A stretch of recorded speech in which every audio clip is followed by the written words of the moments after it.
প্রধানমন্ত্রীর মেয়াদ অথবা কয়বার তিনি প্রধানমন্ত্রীর দায়িত্ব পালন করতে পারবেন সে বিষয়ে বার এবং মেয়াদ এই জটিলতা থেকে বেরিয়ে একটা প্রস্তাব এসেছিল যে একজন ব্যক্তি কত বছর এক জীবনে প্রধানমন্ত্রীর দায়িত্ব পালন করতে পারবেন সেই বিষয়ে যদি সকলে ঐকমত্য হয় তাহলে সেটা বরং সমস্যার আপাতত সমাধান করে।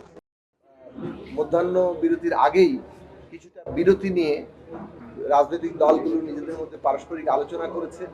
তার মধ্যে অধিকাংশ রাজনৈতিক দল এক ব্যক্তি সর্বোচ্চ 10 বছর পারবেন সেই রকম একটা বিষয়ে ঐকমত্য হয়েছে। 3টি রাজনৈতিক দলের ভিন্ন প্রস্তাব ছিল এবং এই বিষয়ে সবশেষে সিদ্ধান্ত হয়েছে দলগুলো তাদের নিজস্ব ফোরামে আলোচনা করে কিংবা পারস্পরিক আলোচনা করে আগামী বুধবার এই বিষয়ে সুনির্দিষ্ট সিদ্ধান্ত। দ্বিতীয় মধ্যাহ্ন বিরতির পরে মূলনীতি নিয়ে আলোচনা হয়েছে।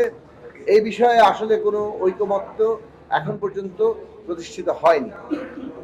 এই বিষয়ে বিভিন্ন দলের বিভিন্ন রকম অবস্থান আছে এবং আগামী বুধবারে এই বিষয়ে যতটুকু আলোচনা হয়েছে তার একটি সারসংক্ষেপ এবং প্রস্তাব আকারে ঐকমত্য কমিশন আবার উপস্থাপন করবে।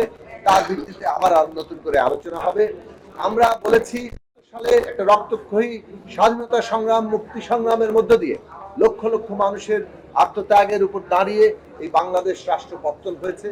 মুক্তিযুদ্ধের মধ্য দিয়ে যে ঘোষণাপত্র তৈরি হয়েছিল যেখানে সাম্য মানবিক মর্যাদা, সেই ঘোষণাই ছিল মূলত একটা জাতীয় ঐক্যের ভিত্তি, এই নব উত্থিত রাষ্ট্রের ভিত্তি এবং একটা জাতীয় যুদ্ধ প্রতিরোধ যুদ্ধের যে একটা প্রেরণা কিংবা একটা ভিত্তি, এবং সেইটাই আসলে বাংলাদেশের প্রথম সংবিধান হিসেবে গৃহীত হয়েছিল।